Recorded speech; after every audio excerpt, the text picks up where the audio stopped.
baru ini. Tuhan, kami berdoa supaya kesempurnaan kehadiran-Mu melalui pemberitaan firman-Mu memandu kami. Bagaimana kami menapak lanjutan kehidupan kami hari ini dan selanjutnya dalam rencana-Mu yang sempurna.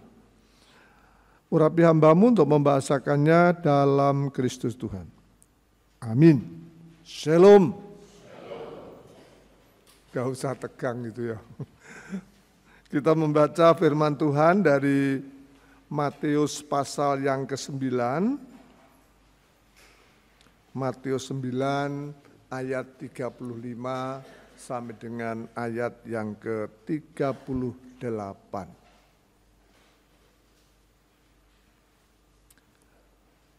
LAI memberikan judul belas kasihan Yesus terhadap orang banyak.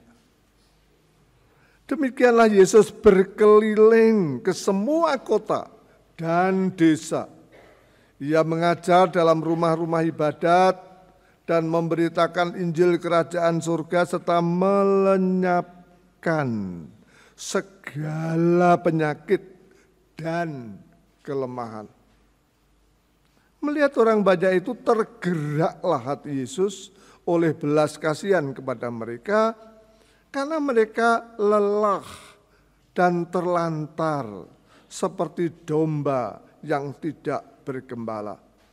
Maka katanya kepada murid-muridnya, tuaian memang banyak, tapi pekerja sedikit. Karena itu mintalah kepada Tuhan yang empunya tuaian, supaya ia mengirimkan pekerja-pekerja untuk tuaian itu. Amin. Hosana.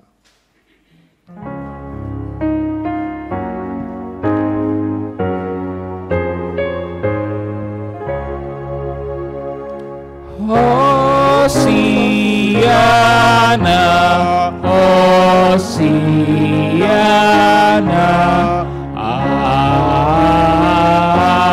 amin, amin.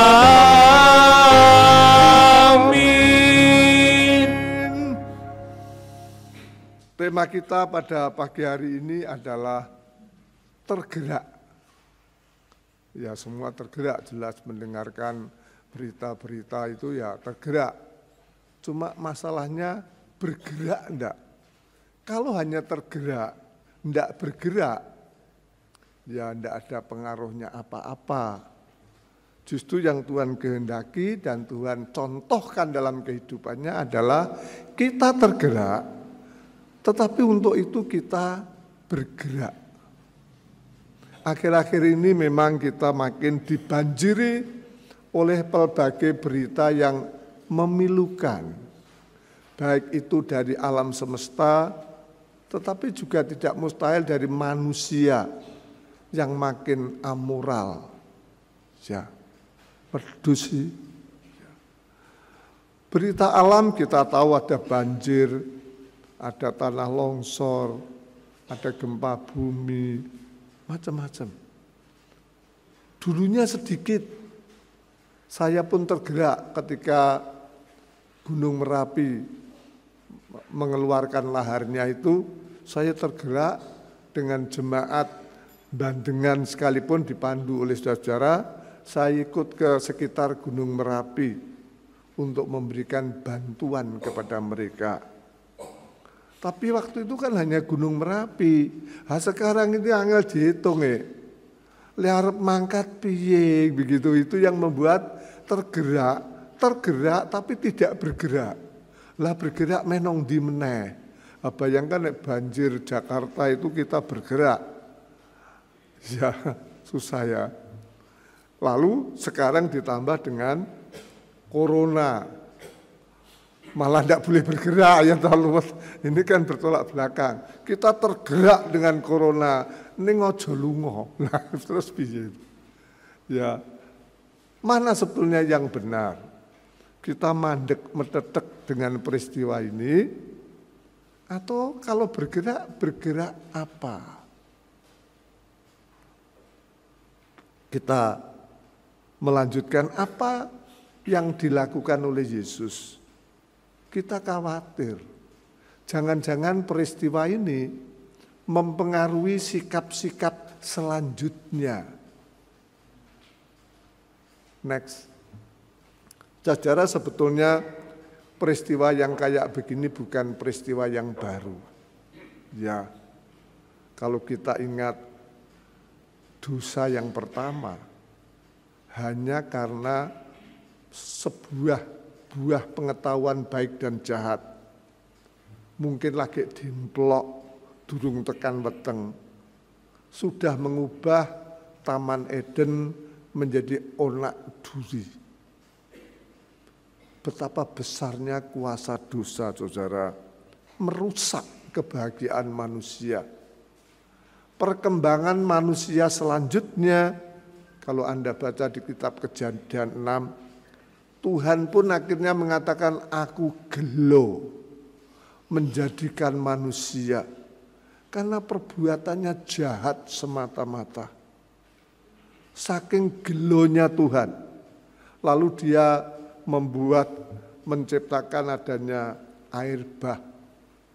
7 miliar manusia berubah menjadi 8 orang.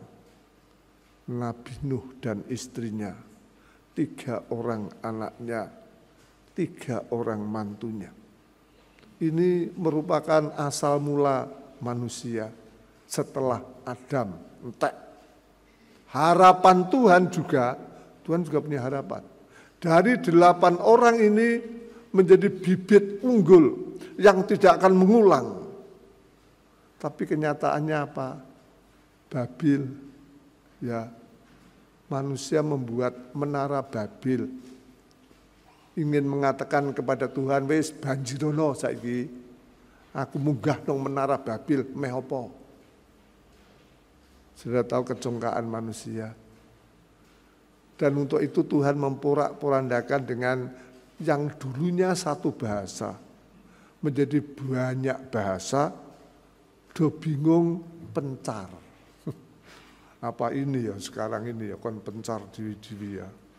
Ojo kebaktian nang gereja, nang omahe diwi-diwi. Yo nek ijo nek ora. Ya. Selanjutnya terus ya.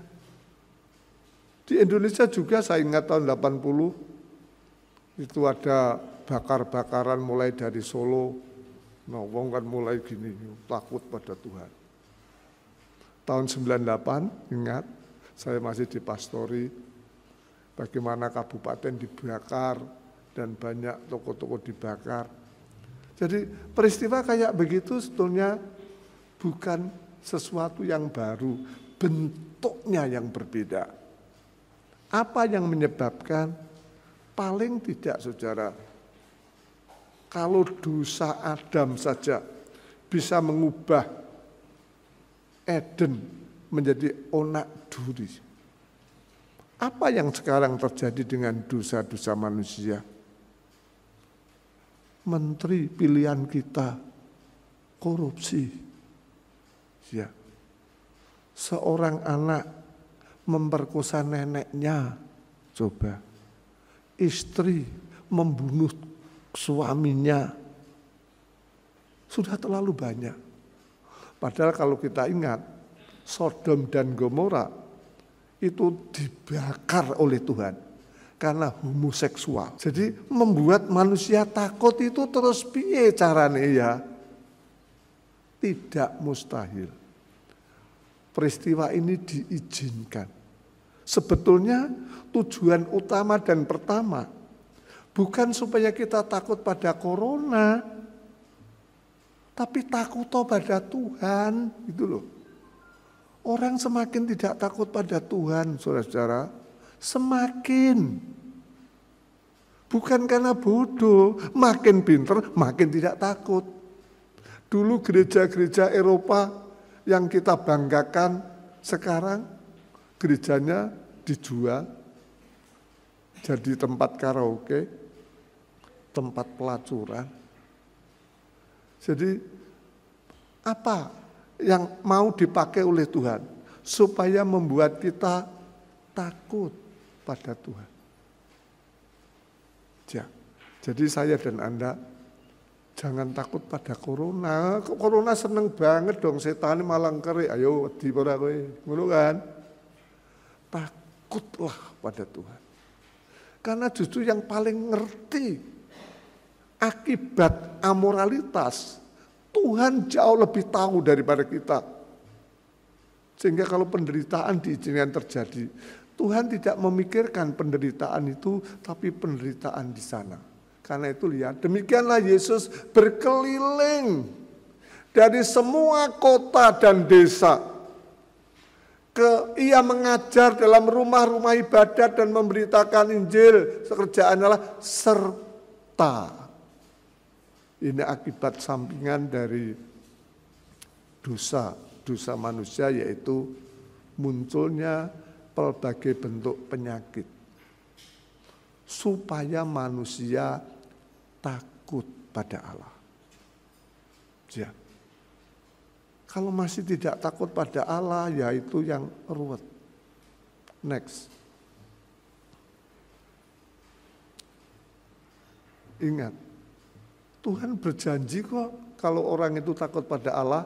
Dalam kitab Keluaran 15 ayat 26, firman-Nya, jika kamu sungguh-sungguh mendengarkan suara Tuhan Allahmu dan melakukan apa yang benar di matanya dan memasang telingamu kepada perintah-perintahnya dan tetap mengikuti segala, jadi jangan pilih-pilih, segala ketetapannya. Next.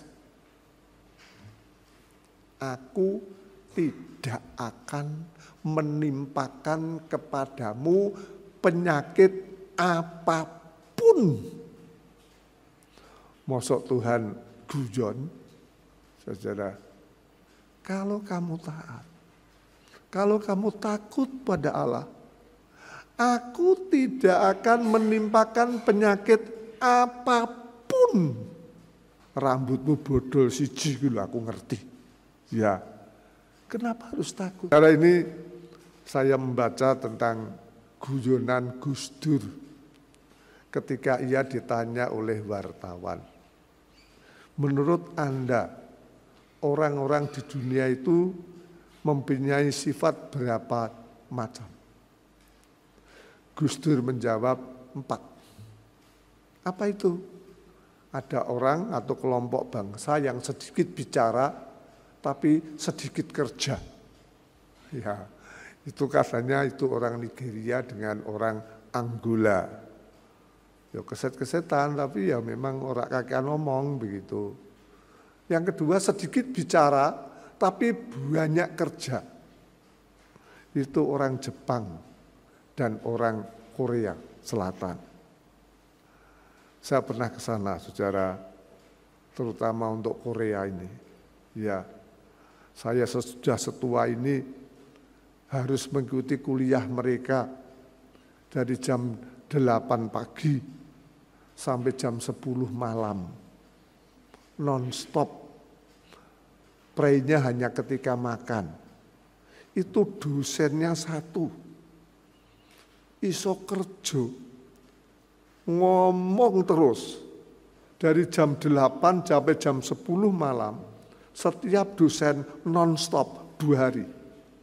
Iku nek wong Indonesia ora mungkin, saudara. Kene sing ngrungokke nganti pileran, saudara. Loh mereka itu tetap tangguh begitu. Ya, saya kagum dengan orang Korea, betul. Waktu saya di sana, sepeda motor itu enggak ada. Polisi juga enggak ada. Tapi saya di sana 18 hari, kecelakaan tidak pernah ada. Belum pernah saya melihat sana ada kecelakaan. Tertib, sampah tidak ada. Wah, itu dia sedikit bicara, banyak kerja. Dan Anda tahu dosen-dosen yang mengajar kami tidak digaji. Itu persembahan pribadi. Profesor-profesor itu memberikan persembahan pribadinya, mengajar 2 hari non-stop tanpa gaji. Ya, next. Di sana ada 78.000 gereja itu di Korea itu dengan jemaat 50 juta jiwa. Kemarin kami sidang MPL, GKMI itu sekarang ada 64 gereja. Jemaatnya 10.000 selama 100 tahun. Umur kita ini sudah 100 tahun, tapi jemaatnya 10.000. Rata-rata tiap minggu yang datang ibadah 8.000. Padahal nek ngomong ya ora karu-karuan, ya saya sendiri sakit karena ikut sidang MPL. Wah, gayanya meh kayak Korea, saudara. Jam 6 pagi itu kami sudah ikut ibadah, selesai jam 10-11 malam. Tiap hari, non-stop juga. Prene mung mangan. Lah itu mungkin yang membuat saya jantungku kumat, saudara. Masalahnya apa dilakoni apa ora, hasilnya itu dilakoni apa ora, itu masalah. Ya. Di sana ada punya 28.000 misionaris. Kita tidak punya. Di Indonesia ada 3 atau 4 saja dari GKMI. Dan Korea memiliki misionaris terbanyak seluruh dunia. Dia menjadi misionaris 171 negara. Jadi di sana itu setiap 13 kakak mereka ngumpul memberikan persembahan untuk mengutus seorang misionaris digaji penuh. Kenapa 13? Rupanya yang 10 orang ini untuk gaji tiap bulannya, yang 3 itu mungkin untuk transportasi, untuk ongkos-ongkos lain. Disiplin mereka. 13 kakak mengutus 1 misionaris ke luar negeri. Nah ini sedikit bicara, banyak kerja kayak begitu. Secara saya tanya, ya lalu misalnya kayak sekarang orang disuruh pray kabeh ini kan malah sedikit kerja ini. Ya orang ngomong, ya orang kerja. Mengapa begitu? Saudara, semangat yang mereka punya pasti Alkitab. Ya, aku berkata kepadamu sesungguhnya jikalau biji gandum tidak jatuh ke dalam tanah dan mati, ia tetap 1 biji saja, tapi jika ia mati, ia menghasilkan banyak buah. Ya, jadi justru kontraknya kontrak mati. Jadi di sana itu kalau Anda pergi ke tempat-tempat wisata, itu banyak untuk hadiah-hadiah bawa pulang itu apa namanya? Itu gambar rondo-rondo. Ya. Jadi banyak patung-patung janda begitu justru itu menjadi kayak hadiah atau bawa pulang begitu. Saya tanya kenapa kok rondo?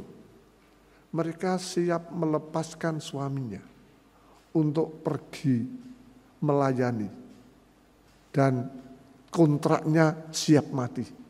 Jadi artinya si wanita ini misalnya mengutus suaminya, itu siap menjadi janda.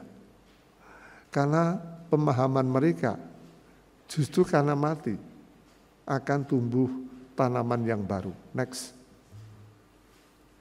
Barang siapa mencintai nyawanya, ia akan kehilangan nyawanya, tapi barang siapa tidak mencintai nyawanya di dunia ini, ia akan memeliharanya untuk hidup yang kekal. Barang siapa melayani aku, ia harus mengikut aku, dan di mana aku berada, di situ pun pelayanku akan berada. Barang siapa melayani aku, saudara yang menghormati bukan manusia, yang menghormati Bapa. Kalau kita berada dalam kehormatan Allah, mosok penyakit wani, itu berarti kan dalam situasi perhatian Tuhan yang hebat. Ini bukan David tuh saudara.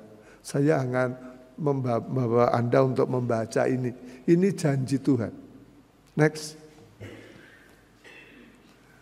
Lalu yang ketiga tadi baru 2. Banyak bicara, banyak kerja. Jelas kita tahu itu orang Amerika dan orang Cina. Bayangkan orang Cina begitu ada corona, 1 minggu bisa membangun rumah sakit 1000 kamar. Wah, tidak ada itu. Orang kayak begitu kecuali orang Cina memang tidak ada. Dia banyak bicara tapi juga banyak kerja. Tapi banyak orang yang banyak bicara, sedikit kerja. Wah, itu Pakistan dan India. Akhirnya ngomong. Tapi kerjanya, waktu saya di India, saudara, wong akeh koyok ngono ya. Mobil halus ku ra ono. Jadi ketoke mobil itu harus diserempet apa. Yang namanya bajai itu sing numpai wong 10. Jadi papat madhep buri, papat madhep ngarep, sopir lalu samping kiri sopir, samping kanan. Bajai kok ditumpai wong 10 ya. Itu orang India. Isinya jugitan terus. Ya, nah Anda kepingin seneng jugitan terus, itu orang India. Ya. Next. Lalu pertanyaannya, orang Indonesia ikut siapa? Tidak termasuk, menurut Gus Dur orang Indonesia tidak termasuk 4 ciri tadi. Karena apa? Antara yang dibicarakan, yang dikerjakan itu beda. Sing diomong ke iki tapi sing dilakoni itu lain. Ya, betul enggak? Bukan hanya tidak banyak kerja, sing dilakoni beda. Mari kita berdiri, kita akan membaca firman Tuhan itu, bagian yang awal saya, bagian yang miring, hitam, itu dibaca oleh jemaat bersama. Ini semangat kita untuk memasuki hari dan minggu yang baru. Orang yang duduk dalam lindungan yang maha tinggi akan berkata kepada Tuhan tempat perlindunganku dan kubu pertahananku. Sungguh dialah yang akan melepaskan engkau dari jerat penangkap burung. Dengan kepaknya ia menudungi engkau. Akan pelindung. Setianya ialah perisai agar engkau tak usah takut terhadap kedahsyatan malam, terhadap penyakit sampar yang berjalan di dalam gelap,